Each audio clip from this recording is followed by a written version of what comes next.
Bonjour à tous et bienvenue dans cette nouvelle vidéo, j'espère que vous allez bien. Aujourd'hui j'avais envie de vous présenter les quelques plantes que je surveille plus particulièrement car elles sont un petit peu difficiles en ces temps d'hiver. Donc voilà, je vais vous les présenter et peut-être qu'on pourra s'apporter des conseils, etc. pour améliorer leur état. Voilà, c'est parti! Donc la première plante que je voulais vous présenter, c'est mon Syngonium albo variegata qui en fait a des parties qui sèchent complètement. Donc je vous avais déjà présenté cette plante dans ma vidéo sur les plantes et leurs bobos d'automne, je pense que je l'avais intitulé ainsi. Et voilà, je vous disais qu'il y avait des parties un petit peu blanches qui séchaient complètement. Ce qui est étrange puisque bon, cette feuille-ci je l'avais reçue en l'état, mais ensuite celle-ci qui a poussé à la maison a complètement commencé à sécher. Voilà. Bon, celle-ci je l'avais cassée mais elle est complètement saine.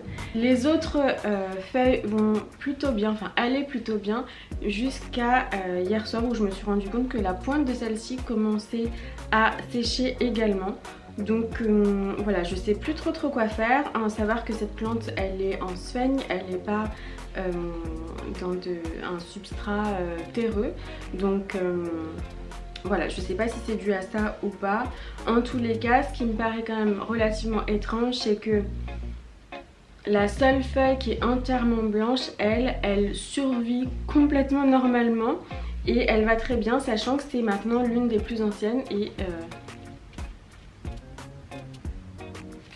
voilà, je crois que celle-ci, la toute blanche, elle a environ 6 mois, donc voilà, je pensais pas qu'elle allait survivre autant, mais elle est toujours là, elle va bien, donc voilà, je me dis qu'il n'y a pas trop de soucis quand même sur cette plante, il n'y a pas de soucis majeurs, puisqu'également, là, vous le voyez, j'ai une nouvelle feuille qui va se dérouler, donc je suis hyper impatiente. En tous les cas, sachez que ce Syngonium là, il pousse extrêmement vite, donc j'en suis super contente.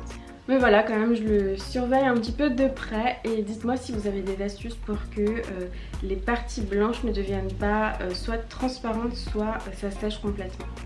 Autre plante que je voulais vous montrer, c'est une de mes Monstera variegata préférées, sachant que j'en ai encore actuellement 3 à la maison. Et celle-ci c'est vraiment ma préférée de par son panache. Voilà, c'est exactement ce panache là que je recherchais, donc je suis super contente de l'avoir trouvée.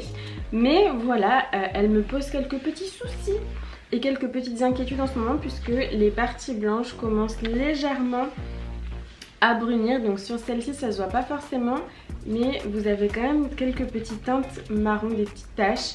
Donc j'ai vérifié bien évidemment, toutes mes plantes sont saines, il n'y a pas de nuisibles, etc. Mais voilà, je ne sais pas à quoi c'est dû. Là vous voyez qu'il y a un petit peu de brunissement sur cette feuille, et en fait je l'avais remarqué suite à un arrosage plutôt sur celle-ci. À savoir que cette plante là elle est loin de la lumière, donc pour l'instant je l'ai déplacée, je l'ai mis directement sur ma table basse qui est de manière générale baignée de lumière, pour voir si ça allait changer quelque chose, si ça allait stopper ce brunissement ou pas, sachant qu'au début cette tache là elle était complètement molle et là elle commence à sécher, donc j'ai pensé peut-être à un petit champignon, ou bien le fait que comme je venais de l'arroser, que je l'ai remise loin de la lumière, forcément les feuilles et les racines ne l'ont pas très bien vécu, et voilà, juste après un arrosage je pense qu'elle aurait besoin davantage de lumière. Donc voilà, je vais la laisser peut-être 2 semaines dans un espace un peu plus lumineux pour voir ce qui se passe, si ça s'améliore ou pas. Mais dites-moi vous de votre côté si vous avez les mêmes anomalies sur votre Monstera variegata, sachant que c'est très fréquent. Les parties blanches en fait n'ont pas du tout de chlorophylle, donc de manière générale elles ont du mal à survivre. Mais voilà, si vous avez des astuces, je suis preneuse. Ensuite, une autre plante à variégation, puisque là on est sur le clan des modèle variegata, donc c'est mon Pilea Morito. Sur les 3 plus grosses feuilles qu'il me reste et qui date en fait du moment où j'ai acheté la plante. Vous voyez bien que c'était censé être un Pilea Morito, mais voilà, au fur et à mesure que le petit tronc du Pilea a grandi, les feuilles du bas sont tombées et comme vous voyez, il y en a plein qui sont en train de pousser au milieu. Donc ça, je suis super contente puisque sa croissance se fait tout naturellement. Sauf que toutes les nouvelles pousses ne sont plus Morito, donc je suis dégoûtée parce que cette plante est en plein soleil, elle est devant ma fenêtre. Donc je me suis dit que le Pilea d'une part avait besoin de luminosité pour grandir puisque c'est un petit peu un type de succulente quasiment, et que pour garder les variégations d'une plante il lui faut de la luminosité. Donc voilà, ces deux facteurs là étaient bien réunis. Cependant, je vais vous montrer le Pilea de plus près. Il est en train de redevenir un Pilea tout classique. Donc voilà, je suis un peu déçue au regard du prix que coûte un Pilea Morito sur le marché, sachant que moi je l'ai acheté vraiment à la toute première vague chez Philippe Meunier. Vous en connaissez le prix, il était extrêmement cher. Donc je suis d'autant plus déçue que je n'étais pas spécifiquement fan de Pilea, mais je me suis dit allez, je me lance, je vais tenter. C'est une plante qui est assez graphique, qui est très jolie et qui me semble assez facile d'entretien, donc je fonce. Et en fait non, elle est redevenue toute verte, donc je me retrouve avec un Pilea qui a un coût de 5 €. Donc je suis dégoûtée.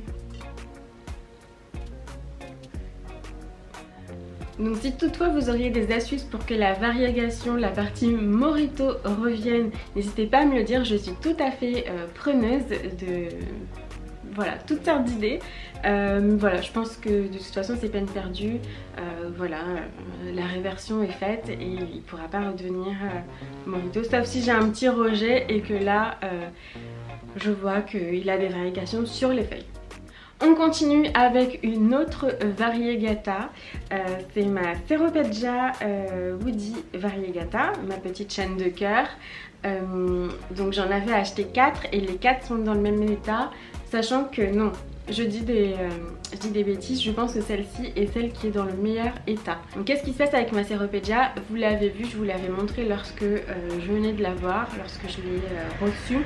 Elle était longue jusqu'ici à peu près et elle a complètement séché, sachant qu'elle était plutôt bien exposée, etc.